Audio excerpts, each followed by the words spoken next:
Message eno mugimpere muganda wange King Saha. Ntuusa bubaka okuva eri abantu abakwagala. King Saha n'abantu abali mu nkambi yo kino bakimanyi. Ebilagalalagala bigenda kumalawo.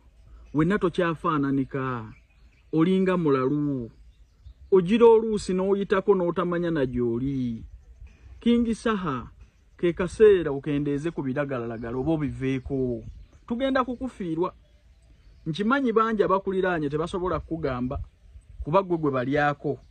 Naye amazima buno bubaka buva eri abantu abakwagala. Kendeeze ebilagalalagala King Saha ogenda kufa. Ebilagalalagala bimanyi okukukuba.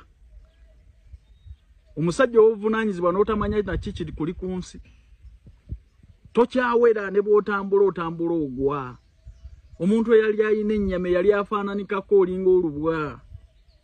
Muganda wange it's high time oyagala obulamu bwo.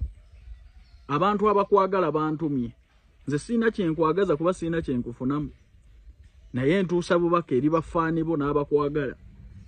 Nti kendeeze ebilagalalagala King Saha va ku njaga.